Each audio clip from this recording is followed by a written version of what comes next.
Festive felicitations, fellow Fanatics. Merry Christmas, ladies and gentlemen. I'm Adam the Fanatic, and today we're taking a look at Ebenezer and the Invisible World, a Christmas Carol-inspired Metroidvania by Play on Worlds. Without any further ado, let's dive in! Before we can discuss the game itself, it is, of course, important to discuss its inspiration, A Christmas Carol. It simply cannot be overstated just how important this piece of literature has been to our culture. It is one of the most famous pieces of English literature, and probably the single most reimagined work to originate from the English language. The only pieces that might surpass it are the Chinese works Three Kingdoms and Journey to the West, both of which have numerous retellings in Far East Asian nations. But back to the subject at hand, A Christmas Carol first released in 1843, and as you're likely already aware, is the tale of the cold-hearted Ebenezer Scrooge, being shown visions of Christmases in the past, present, and future to convince him to see the error of his ways and repent. It would not be an exaggeration to say that in the nearly 2 centuries since its writing, this novella has definitively reshaped the modern perception of Christmas for both good and ill. That one thing you must remember, or nothing that follows will seem wondrous.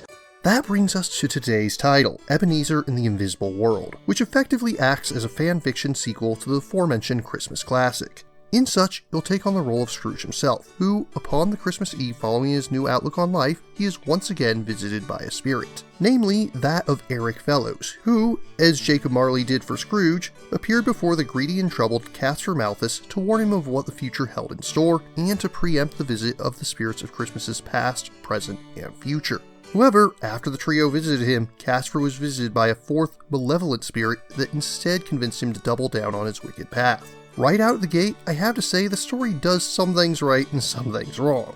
Firstly, I do have to praise the idea of setting Scrooge against the Malthus family. For those unaware, Thomas Malthus was a 19th century economics philosopher that argued that as the population continued to increase, it would necessarily cause the standards of living for people to decrease. Malthusian theory is directly repudiated in 2 of Charles Dickens' classics, Christmas Carol and Oliver Twist. And said theory can be summed up with a single line from Scrooge himself.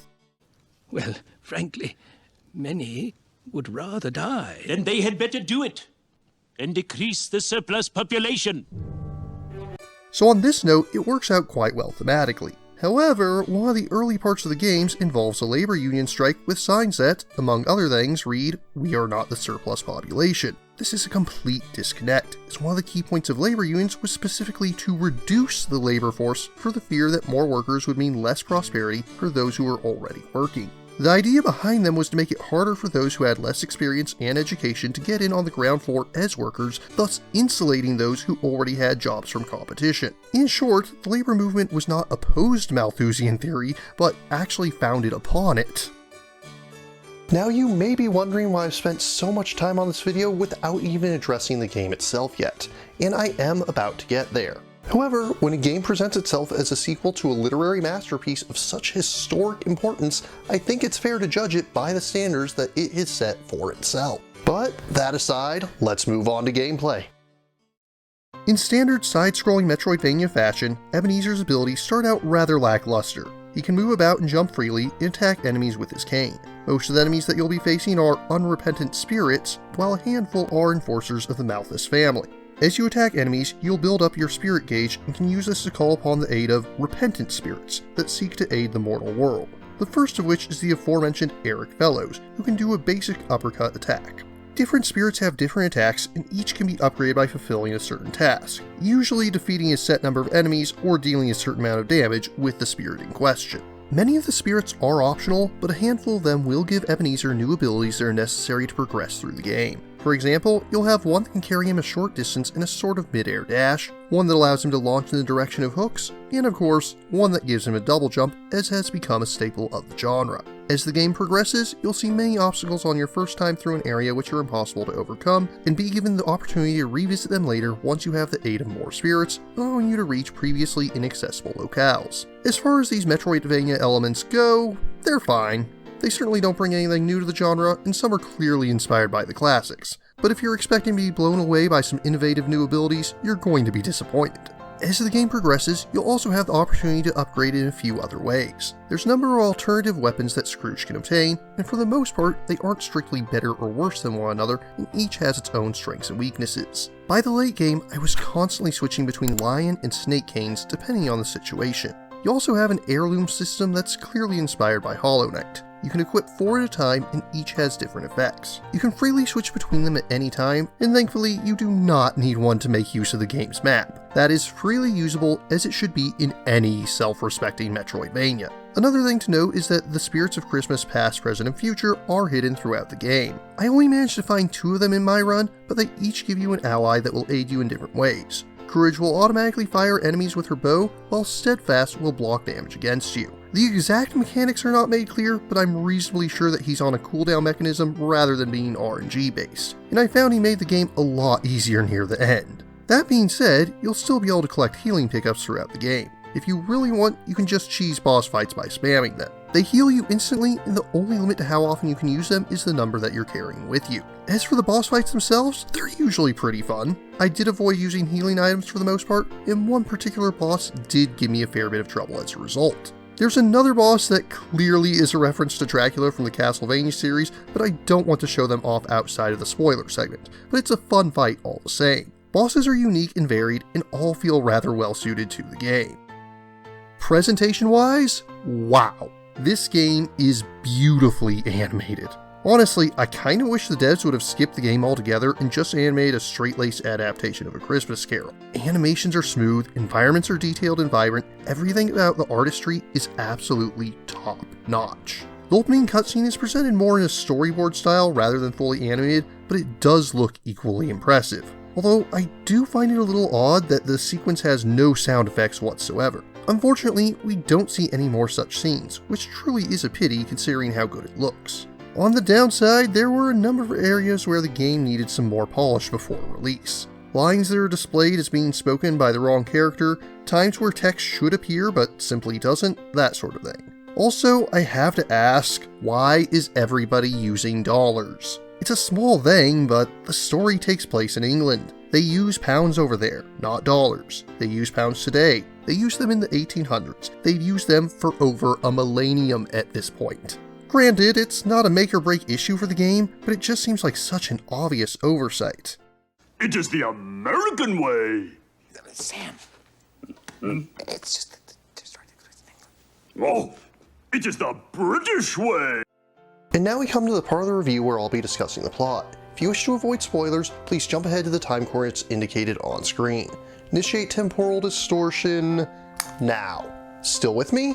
Then don't say I didn't warn you. In his quest to convince Casper to turn away from the darkness in his heart, Scrooge is directed to find people that represent Casper's past, present, and future. Along the way, they find his mother Lillian, whom his father, Gaius Malthus, had locked away in an asylum. They also eventually come to the ghost of his elder brother, Victor, whom upon his death, Gaius effectively disowned before estranging Casper from their mother in order to mold as he saw fit. As you may have already guessed, the malevolent spirit that visited Casper after the trio is none other than Gaius himself. And that's not the only deception that he weaves, as he also disguises himself as Scrooge at one point in an attempt to convince Scrooge that he is the manifestation of his own misdeeds. To which Scrooge rightly points out that such is simply impossible, as he cannot exist as both a mortal and an unrepentant spirit at the same time. Eventually, Casper's mother and brother convince him to throw off the shackles that his father has bound him with, which causes Gaius to attack Scrooge one last time in rage. After fending off Gaius, there's a brief bit of dialogue at things end, but it's pretty abrupt compared to the opening, which lasted a few minutes and had a bunch of unique art. Welcome back, Chrononauts. You're just in time to join us for the conclusion. All in all, it's hard to know what to make of Invisible World. Speaking purely of it as a Metroidvania and nothing more, it's a fine video game. It hits all the notes I would want from a game of the genre, and while it certainly doesn't blow me away, it has a fun selection of upgrades which drove me to explore the map, and it's accented with exciting boss fights. However, when you're basing your game off one of the most critically analyzed pieces of fiction, you are effectively setting a bar for yourself that's nearly impossible to clear. I knew going into this that this was not going to impress me in the same manner as Dickens' literary wit. I can count the number of games that manage such a feat on one hand. Perhaps we could discuss it at length later on. Now we have other concerns. That being said, as far as Christmas Carol adaptations go, I've certainly seen worse. That being said, even beyond the lackluster writing, there's another problem with Invisible World. It never feels like it has any reason to take place at Christmas. Yes, it does take place on Christmas Eve, and the streets of London are clearly decorated for the occasion. But that's really the full extent of it. There is no mention of how Christmas has affected Casper, nor do the seeds of his redemption seem to have anything to do with the holiday. This is no more a Christmas story than Die Hard is, despite the trappings and dressings that it presents itself with. Despite that, I did enjoy the game. It may not uphold its lofty lineage, and it feels rather rough around the edges. However, the devs have been working to patch the game's error, and what is there is a fine game. I'm certainly not going to play it every year the way I read the original novella as an annual ritual, but I can't say that I regret my time with it. It certainly has its shortcomings, but I did enjoy it all the same. In conclusion, I find Ebenezer and the Invisible World to be worthy of a solid 7.2 out of 10. Ebenezer and the Invisible World is currently available for PC via Steam, as well as all major consoles. If you're interested in purchasing or learning more, links are included in the description. But what about you? What do you think of Invisible World? What Christmas-themed games do you enjoy?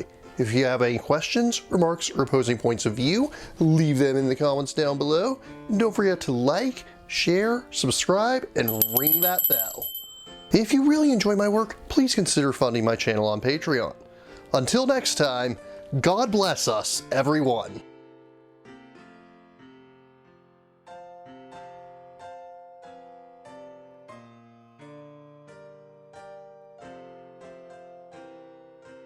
Thank you again for watching. I have plenty more to share with you if you're interested. You can click up here above my head to subscribe to my channel. You can click over here on my monitor to see the most recent video that I've worked on. Or if you prefer, you can click up here to open this mysterious vault and see what video that the YouTube algorithm has picked just for you.